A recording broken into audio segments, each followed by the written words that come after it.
Students, welcome to the class fifth. ये आपकी EVS की बुक जिसका नेम है अपना परिवेश।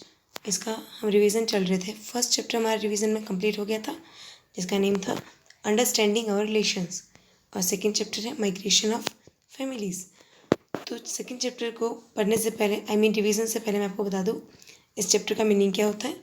माइग्रेशन का मतलब होता है एक जगह से दूसरी जगह जाना या कहीं और से अपनी यहाँ चले आना, मतलब जगह को चेंज करना माइग्रेशन होता है। माइग्रेशन ऑफ फैमिलीज़ यानी परिवारों का आना और जाना, यानी कहीं और से आपके यहाँ कोई रहने आया है किसी रीज़न से तो वो भी माइग्रेशन है, और आपने यहाँ से कोई जगह छोड़ के कहीं और रहने चला गया तो वो भी माइग्रेशन है। इसमें आपको माइग्रेशन को समझाने के लिए 3 और 4 स्टोरीज़ दी गई थी जिसके थ्रू आपको समझाया था कि माइग्रेशन क्या होता है। उन स्टोरीज़ को मैं फिर से आपको बताऊँगी एक बार, ताकि आपको सारा फिर से रिमाइंड हो जाए, क्योंकि आप भी चाहते ही हो रिमाइंड करना और रिवीजन का मतलब भी यही होता है। ओके, पहले आपको बता दूं मैं कि माइग्रेशन के रीज़न क्या क्या होते हैं। फर्स्ट है फेमाइन, FAMINE, फेमाइन यानी अकाल पड़ना, और जैसे फ्लड यानी बाढ़ आना, या फिर सूखा पड़ता है, बारिश बिल्कुल नहीं होती, या फिर लोगों के पास काम नहीं होता, या फिर पढ़ाई के लिए वो जाते एक जगह से दूसरी जगह, मतलब ऐसे बहुत सारे रीज़न होते हैं। अब इसमें जो स्टोरी थी फर्स्ट स्टोरी थी संतू वाली। संतू में क्या होता है, संतू की जो फैमिली होती है वो एक विलेज में रहती है, गांव में रहती है। फिर 2 साल तक कंटिन्यू वहाँ पर बारिश नहीं होती, यानी अकाल पड़ जाता है। तो वो अपनी फैमिली को, अपने जानवरों को लेके अपने भतीजे के गाँव में चला जाता है। फिर वहाँ रहना उसके लिए आसान नहीं था, क्योंकि बहुत सारी प्रॉब्लम्स को फेस करना पड़ा। उसको अपने गाँव की याद भी आने लगी। जब उसको ये पता चला कि उनके वहाँ जो उसकी ज़मीन थी, जो उसका गांव था, वहाँ अच्छी बारिश हुई है, तो वो अपने गांव वापस आ जाता है। तो ये थी स्टोरी फर्स्ट। उसके बाद देखिए नीचे स्टोरी सेकंड है धीरज वाली। धीरज होता है जिसके एक बेटा होता है और एक बेटी होती है, और वो अपने मतलब उस लड़की की और लड़की की अच्छी पढ़ाई के लिए, हाई एजुकेशन के लिए उनको शहर भेजता है। फिर वो भी साथ में चला आता है और वहाँ मकान किराए पे लेता है और मज़दूरी करके दिन बिताता है, क्योंकि शहर में रहने के लिए कमाना भी पड़ता है। बिना पैसों के कहीं भी रहना आसान तो नहीं होता। तो वो जैसे ही वहाँ रहने लगता है, वहाँ धीरे धीरे खर्चे बढ़ने लगते हैं और उसकी जो कमाई है वो कम पड़ने लगती है।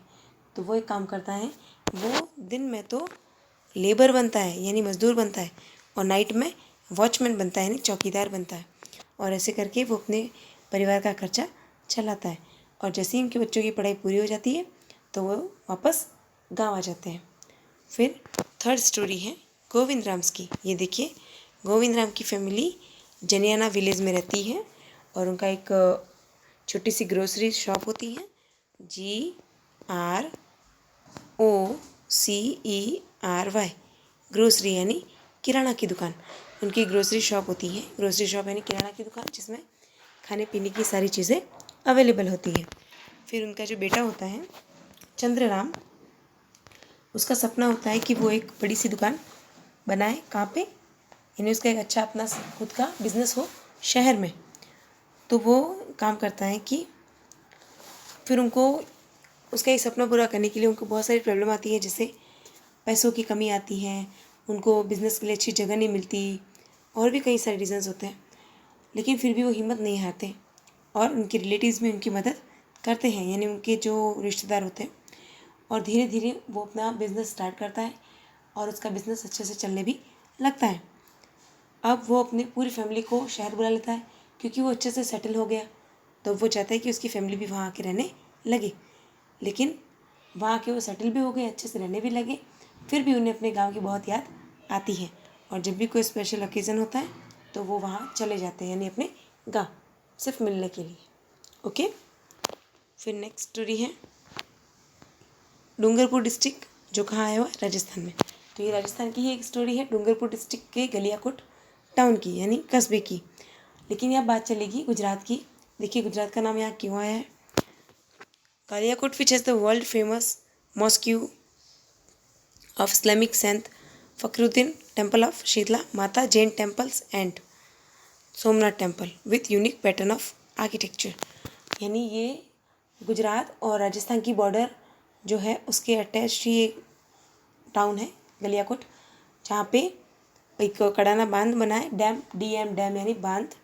तो वो जब बांध बना तो वहाँ का जो एरिया है वो लो लेइंग एरिया में आ गया। लो लेइंग एरिया यानी डूब क्षेत्र में, यानी जहाँ अगर वो बांध ओवरफ्लो होता है तो सीधा पानी उनकी उस जगह पे आएगा और वो गांव बह के चला जाएगा।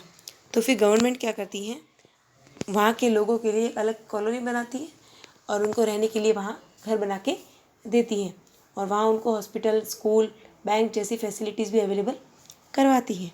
लेकिन कुछ लोग ऐसे होते हैं जो अपनी ज़मीन को, अपनी खेती को छोड़ के जाना नहीं चाहते और वो वहीं रहते हैं इतनी मुश्किलों के बाद भी।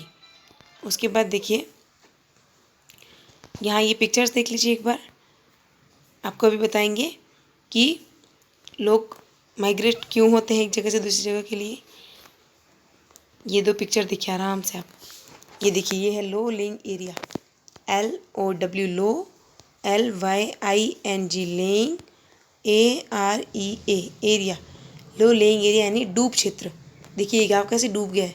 तो अगर गलियाकोट गांव के लोगों को कॉलोनी बना के नहीं दिया होता रहने के लिए तो वो भी इसी हालत में होते। और ये वो लोग हैं जो ऐसी हालत में अपना सामान लेके, जो खास सामान होता है उनका रहने का, ज़रूरी चीज़ें उनको लेके एक जगह से दूसरी जगह चले जाते हैं। ओके, अब आपको बताऊंगी मैं कि लोगों के रीज़न क्या क्या हैं। तो यहाँ देखिए, earlier the food, clothing and shelter were the basic needs of people, but now food, clothing, shelter, education, employment and other comforts have become the basic necessities. Due to this reason people are migrating from their hometowns and living at other places। यानी पहले लोगों के ज़रूरी चीज़ें, मतलब ज़रूरत क्या होती थी, main food, shelter and cloth, यानी रोटी, कपड़ा, मकान, ये तीन चीज़ें उनके लिए बहुत बेसिक नीड होती थी, यानी ज़रूरत उनको ज़्यादा होती थी। लेकिन आजकल इनके साथ और कुछ ऐड हो गया है। वो क्या है, एजुकेशन यानी पढ़ाई, एम्प्लॉयमेंट यानी उनका रोज़गार, काम, और अदर कंफर्ट्स यानी वो आजकल लोग कंफर्ट जोन में रहना पसंद करते हैं, यानी उनके पास सारी चीज़ें अवेलेबल हो, उनके आसपास सारी सुख सुविधाएं हो, यानी बैंक हो, पुलिस स्टेशन हो, हॉस्पिटल हो, बस स्टेशन हो, ऑटो स्टेशन हो, सब कुछ। तो इसीलिए लोग, अगर आप शहर में रहते हो तो आपके यहाँ भी लोग रहने आते हैं, और अगर आप किसी टाउन में हो या विलेज में हो तो आपके यहाँ से लोग माइग्रेट होके कहीं और चले जाते हैं, यानी अपनी सुख सुविधाओं के लिए। और इसी के साथ हम ये नहीं भूल सकते कि जब कोई अपनी जगह से दूसरी जगह माइग्रेट करता है तो उनको बहुत सारी प्रॉब्लम्स का सामना करना पड़ता है। ओके, तो अगले वीडियो में आपको बताऊंगी मैं इसके क्वेश्चन आंसर्स। तो ये चैप्टर का रिवीजन आपका कंप्लीट हो गया। आपको इस चैप्टर के रिवीजन के साथ साथ आप ये सब चीज़ें एक बार फिर से अपने माइंड में रिवाइज करनी है, ताकि आपको याद रहे ये चैप्टर कि हमने इस चैप्टर में क्या पढ़ा था। और स्पेशली आपको इसके रीज़न पता होने चाहिए कि लोग माइग्रेट क्यों होते हैं और वहाँ जाके उनको क्या क्या प्रॉब्लम्स आते हैं, क्योंकि एग्ज़ाम टाइम में भी यही क्वेश्चन स्पेशली पूछे जा सकते हैं। ओके, तो आपको होमवर्क नहीं मिला है, अगर ड्यू वर्क कुछ है तो उसको कर लीजिएगा, और अगर नहीं है तो ये चैप्टर अच्छे से पढ़िएगा अपनी बुक से। अगर बुक नहीं है तो वीडियो से डायरेक्ट पढ़ सकते हो, और अगर कुछ प्रॉब्लम है तो कमेंट करके ज़रूर बताइएगा। Thank you.